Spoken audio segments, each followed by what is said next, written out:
A big thank you to Squarespace for sponsoring this week's video, but more on that later. I told Dana at the end of the summer when we got started on this crazy house project that I thought we would need about 8 consecutive miracles to get a foundation poured before the ground froze and it became impossible. And I think we're exactly 1 miracle short right now. It's almost December. We need like 3 or 4 days above 45 degrees Fahrenheit. And yeah, that's just what I'm praying for now.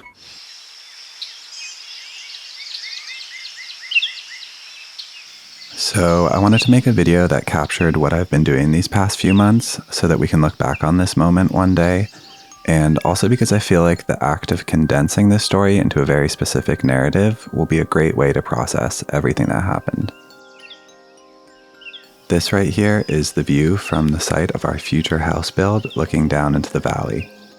Up until a couple months ago, this view didn't even exist. You could see the faint outline of mountains on the horizon as you walk through the forest, but that was it. Only once we cleared the trees and opened things up did this full picture come together. We've always known since day one that we wanted to situate our final house on this land in the place with the best views and the most amount of sunlight possible. Because the climate in upstate New York is dark and gray for such long periods of the year that I feel like our long-term happiness in this region really depends on getting as much light into our house as possible.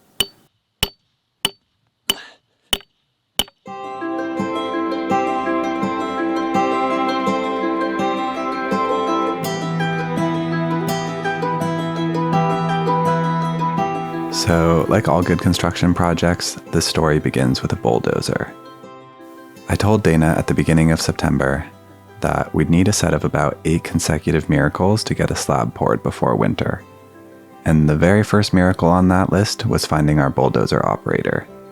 He came highly recommended from a good friend, owned his own well-oiled machine, had 50 plus years of experience, and the kind of work ethic that you almost don't see anymore these days.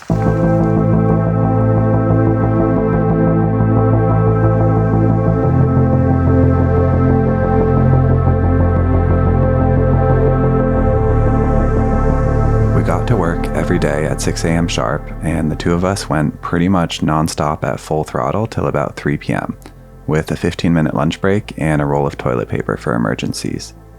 The workflow consisted of me flagging the route for the dozer through the forest and him dropping the trees. I cut the stumps and tops, and we stacked the valuable lumber so I can eventually mill it with our sawmill. A new friend of ours runs a firewood processing business, and he plans to come get a large portion of what's left after that.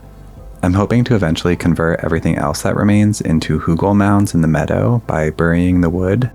So we hired a bulldozer to clear our house site, and he has been absolutely leveling the forest.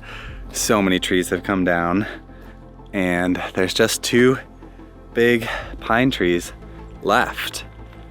So yeah, I gotta really focus. This will be the biggest tree I've ever cut down, 2 of them really. And yeah, if you're feeling a little sad to watch a big, beautiful old tree come down like I am, just try and remember that all of this land around here at one point in time was completely clear cut. There was literally no trees left. We have no really, really old trees on this entire property. And one day it will be forest again. Watching how the forest reclaims the different meadow spaces, you see very clearly that nature will win in the end. This is just a temporary defeat. And yeah, here we go.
both trees are down, safely down. I'm very happy I have cut a lot of trees down before I attempted those two, because you actually can't outrun them at all. I tried on the second one to run and see how far I could get before it hit the ground, and it would still be smush. It would still be a smush situation. But with the tree cutting method, it's really only going to go one of two directions, hopefully. So if you pick a different direction, I think you'll be okay. And honestly, it feels safer to cut them down with the chainsaw than having him push them over with the bulldozer, which is a pretty scary thing to watch. Progress on the house build. Site is being cleared. So in our list of lucky events, miracle number 2 was definitely surviving 3 weeks of 16-hour days doing tree work with 0 unforced errors. Though I did smash 2 chainsaws and a couple of tree limbs did fall on his bulldozer, shattering the door window and knocking the exhaust pipe off. But otherwise we made it out unscathed. If all we had done this year was get a flat building site on the side of a mountain with a new driveway, I would have called that a win. It didn't rain in our microclimate almost a single time over a period of 2 months, which is the third of 8 miracles. This meant we could get gravel trucks to drive on uncompacted soil and spread the crusher run for the driveway heading downhill, which is the kind of thing that would have been impossible with even a single day of rain.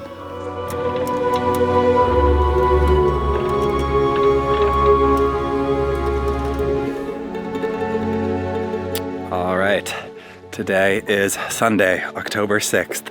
I have the site marked out for our workshop, and this is really technically the first dig of the first foundation in our house build project. Whew. Here we go. The next big adventure.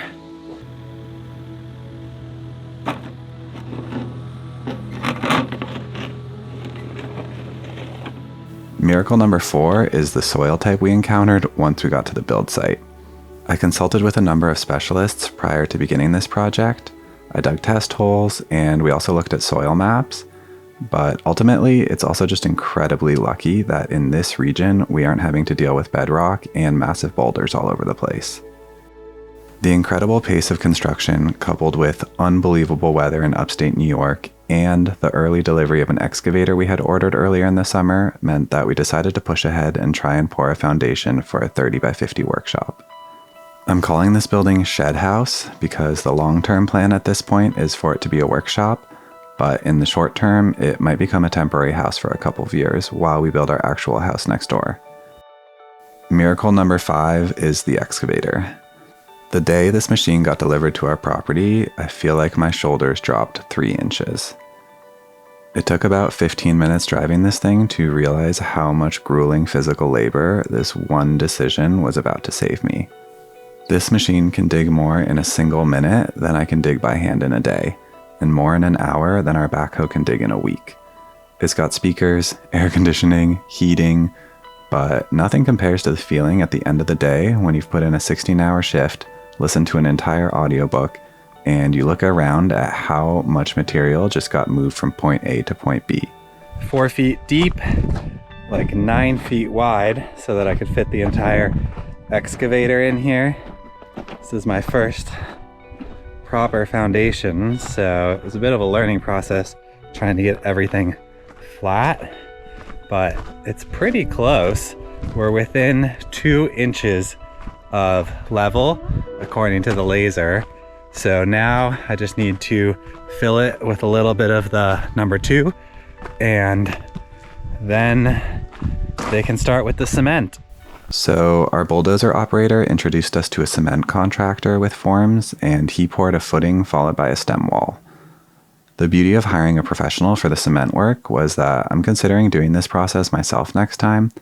And after seeing the steps, I feel way more inclined to buy forms or ICFs and pour everything myself from now on. Or, on the flip side, hire someone who takes care of the entire process from start to finish so I can focus on other work.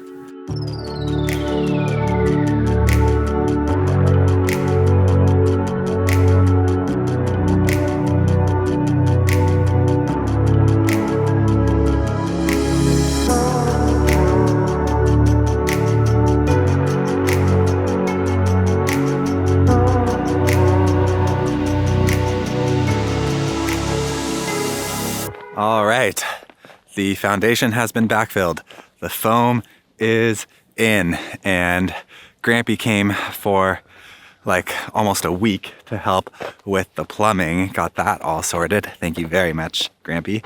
That was very, very, very helpful. And now things are starting to get a little easier. I just have to level the entire center of the pad, all of the gravel. I think I'm just gonna do it by hand because there's no way to get the excavator in there, and we don't have a small light machine that would be able to drive in there. Like, I don't even know, maybe a small skid steer or something like that. But yeah, things are really coming together.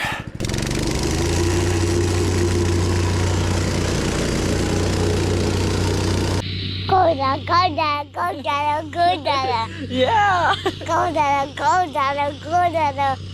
That can hear me. Go down. Mama, can hear me. You want him to hear you? Yeah. It's hard for him to hear because he has the earplugs in.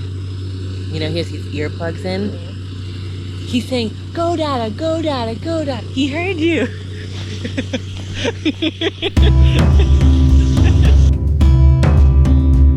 Basically, I was responsible for every part of the build minus the actual pouring of cement. And this was also the part of the process when the hours started to really ramp up.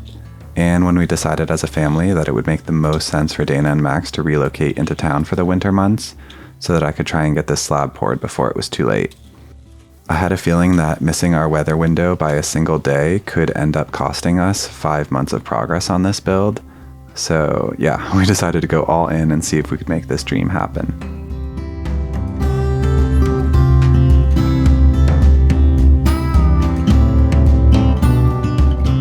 All right, got the radon barrier installed. We have all the plumbing coming up, it's all taped, added some sealant, and we are ready for the next step, Freya.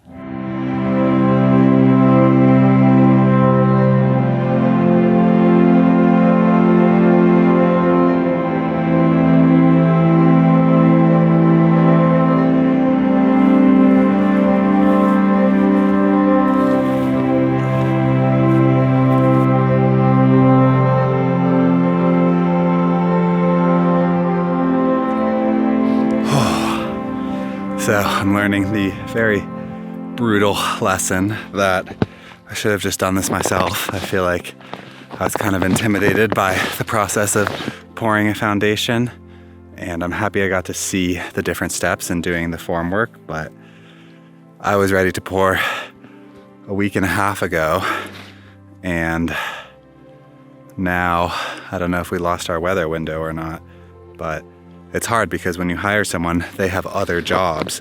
So even though this is like our dream project, it's challenging to get people to show up because they're juggling like 3 or 4 other projects at the same time.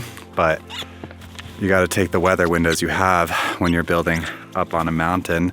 And now we have 1.5 feet of snow. So instead of a finished project, we're going to be battling the elements, but it is what it is. I mean, this is just the way things happen sometimes. I feel like we got really, really lucky with weather up until now. So, all right, today is Tuesday, November 26th. We finally got the rebar installed, so the grid is all ready to go. Now I just need to run the PEX for the radiant floor system through the whole slab, and then I also, I guess, have to prop up these foam walls because they're not going to support an 8-inch slab. So I got to build like a whole wood support system.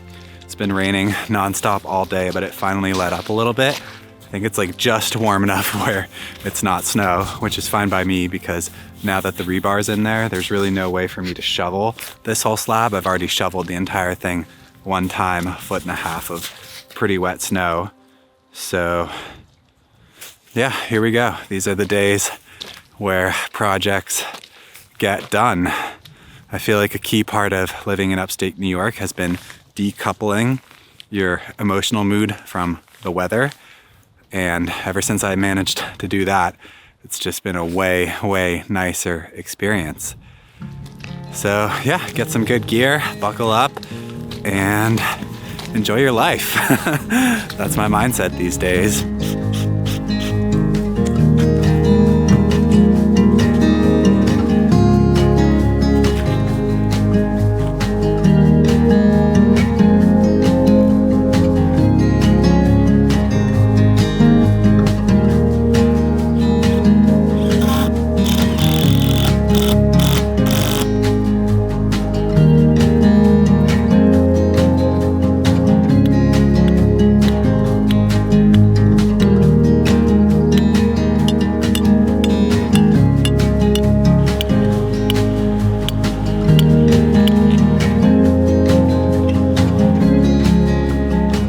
And on the list of 8 miracles, number 6 is the positive relationship we've developed with our local code enforcer, who reminds me a little of Ron Swanson from Parks and Rec. Miracle number 7 is passing the plumbing inspection without a hitch. And miracle number 8, after 3 weeks of waiting, is the perfect, sunny, 50-degree day in the middle of December with a meticulously plowed driveway and every single thing ready to go. So I thought today was going to be the day that we finally finished the foundation for Shed House. The guy I hired, who I've already paid most of the money to do the job, said he was coming today.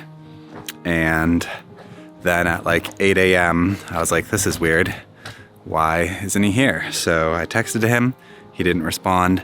I called a couple times. It rang. And then I tried calling again, and the phone seemed to be off, so I had Dana call, and he answered for a second, heard her voice, and then hung up. So yeah, not entirely sure what to make of that, if he's just taking the money and not gonna finish the job, or if he's gonna finish it at a different point in time. But yeah, Dana was really upset because she knows how hard I've been hustling to try and get this done. Literally since like September. I feel like I've been going pretty hard almost every single day. And today was our weather window. It's almost 50 degrees Fahrenheit. In 2 days or 3 days, it's dropping down again. We've been waiting literally weeks just for one day like this. And today would have been the day, but so one of my favorite movies of all time is Interstellar. I don't know why, I just love it. It's with Matthew McConaughey, Anne Hathaway, Matt Damon, and there's this one scene that has been playing in my mind over and over again for the last 6 months, where Matthew McConaughey's character is basically trying to get to this space station before Matt Damon's character. They're in separate ships, and Damon basically bungles the entire process, blows up the space station, and you can see on Anne Hathaway's face the like feeling of devastation that they're probably not going to make it back to Earth. They're going to die. Nothing has gone their way. And when you look at Matthew McConaughey's character, there's like a 3-second interval where he registers what happens. He seems to take a deep breath. And then because of all of his training as a pilot, because of all of the different scenarios he's already undergone in that training program, he shifts almost immediately into a new strategy, and he decides to dock his ship to match the rotation of the other ship. It's kind of complicated. Honestly, the details don't really matter, but I think it's my favorite movie scene of all time because it's basically the perfect representation of the mindset I've been cultivating these past 6 months, which is to see every single situation genuinely, honestly, as if I'm always winning. So everything that happens, I find a way to see the way in which not only is it positive for me, but it is the best outcome. So for example, we're here at Shed House. The original cement pour fell through. Within an hour of realizing that that guy was not going to show up and do the job he had already been paid to do, that he said he was going to do, I had a different guy on the phone. We were making a plan for the very next day. I called the concrete plant. Everything was set to pour the very next day with a whole new crew. And then it turned out it looked like it was going to rain a little too early in the day, and that whole plan failed. And that very next day, me and Dana decided, you know what? We're just going to move our family back into the shipping containers, be all together, slow down the pace of construction, and not fight this weather, because it's like 5 degrees Fahrenheit today. It would be miserable to be up here trying to build a steel structure. You'd have to heat the metal to weld it. And instead, we're going to focus on our new cookbook, on building out our program library, on remodeling the shipping containers so that they are more comfortable, and just being together as a family. I feel like we put a lot on hold to try and get this done, and we did everything we could possibly do to try and make it work. But ultimately, there are factors you can't control for, and the mindset I want to cultivate in every single moment is that those things don't matter. They just happen. And this project will get done. Either I'll do it, someone else will do it. It doesn't, honestly. The details don't matter. The important thing is that we are on the right track.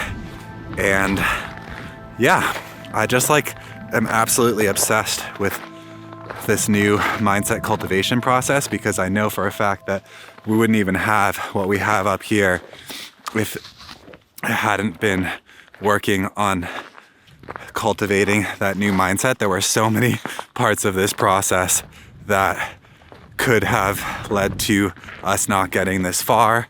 Trees falling on the bulldozer, chainsaws breaking, machines breaking, permits, DEP. I feel like building a house is just learning how to jump through all of the little hoops that they want you to jump through in this state, in this country, to build a house. And we are going to become very good at jumping through hoops. And for the time being, shipping containers aren't so bad. I honestly have really fallen in love with them now that Dana and Max are back there. And I feel like our entire family has just undergone the most beautiful, dramatic shift in energy, being apart from the land for a little while, and now returning and really cherishing every single moment together. Hello. Wow. This feels so incredible. It is New Year's Eve, and we are back on the land. So it's funny because I feel like not too long ago, I updated everybody being Max and I have moved down to my parents' house, and we were there for almost 3 months, which is a really long time, honestly. So to be living separately from Lou, and we just got some time, Lou finally got some time off over Christmas, and I think it kind of all came forward to me that I honestly just wasn't doing so well not on the land. I didn't think, it's one of those things when you have so much going on and you're really focused on a goal. We were just focused on getting this slab poured for the foundation of what we're calling Shed House, which is a house that it was supposed to be a shed, but then the plan kind of got flipped that it was going to end up being a house for us. And we were both so focused on making that happen, and I guess that was a really good thing, but at the same time it was at the cost of so much family time. And yeah, we both realized, honestly, that we just really missed having everybody at the land. And I think it's so interesting because when I said that, I kind of do want to move down to my parents' house, we'd been up the land for a long time. And it's one of those things where the conveniences just weren't here, a dishwasher or easy plumbing or a bathtub, an indoor bathtub. And I think I just really needed to go experience what life was like with those things, to recognize that actually the things that are a little bit difficult here, the beauty of life up here and the togetherness, and honestly the creative spirit that comes from making content too and doing that as a family. There were so many parts of the things that really give me energy and give me life force that were missing when I wasn't up here. And so when we did get time together as a family over Christmas, we were just like, you know what, like, let's just go for it and go back to living up here. And we've decided we're calling in a year of balance. And I think that, yeah, it's easy to, when you have such a big project like that, building a house, it was like, we just need to focus. And once we have the house, it will be easier. But the thing is, the house is such a big project that like a sprint mentality is kind of like what we were feeling. Like, we'll just focus and get this done. It's too long of a time. Like, that could be like 2 years. You never know how long it could take. But like, what if it was 2 years and you just like were like putting everything to the side for 2 years? It's like Max would be like 4.5 years old. Like, he's like, it's just, I think, especially with kids, like Lou's like, I miss Max. I miss having time with him. So, and I feel like I missed making stuff. Like, when you're doing full-time, like I was full-time momming, and that's amazing. And I think I really needed to have that experience to understand how much support I have from Lou, because yeah, when you're doing every bedtime and every morning and everything in between, and like we'd probably see Lou for an hour or two for dinner, like, I don't know, it just wasn't like the family life that we had always dreamed of. So we're back at the land and I can't stop smiling, and it's like, of course, a beautiful bright blue sky day, which is kind of rare for the winter upstate. Yeah, just feels good. I'm gonna get some computer time, which I haven't had in months. I just have like, I feel like so much was coming to me in that time, and I was like, didn't have any bandwidth to do it. And so now it's just a really good feeling to be up here and be like, wow, like all these creative things, we can make them happen, and Max can get so much time with Lou, which is so good for both of them. And we can just like all create this balance of creative expression and family time and togetherness. And yeah, I have so many other realizations about how life up here is actually better suited for our family, but we'll get into them later. I want to get some computer time in, and yeah, just like really excited. Like, really feel really good. A big thank you to Squarespace for sponsoring this week's video. We've been running our online store with Squarespace since day one because I really believe they are the most creative-friendly platform out there. If you want all of the advanced tools to design every single detail of a page and keep track of analytics, they've got you covered. But if you want to get something done quick that will look great, that's where Squarespace really shines. The new layout tools are drag and drop easy, so you can tinker to your heart's content. I especially like the layout previews for mobile devices, since that seems to be where internet traffic is heading these days. If you built all of your pages for desktop and haven't checked how they look on mobile yet, definitely give that a look, because it really does require its own type of design vision. Since I won't be building Shed House quite yet, my new plan is to invest a bunch of that time and energy into our website and our online store, starting with a new cookbook project we hope to complete soon. If you'd like to build your own website or online store, head to squarespace.com/wildweroam for a free trial and 10% off your first purchase of a website or domain. Thanks so much for watching. We'll see you again soon.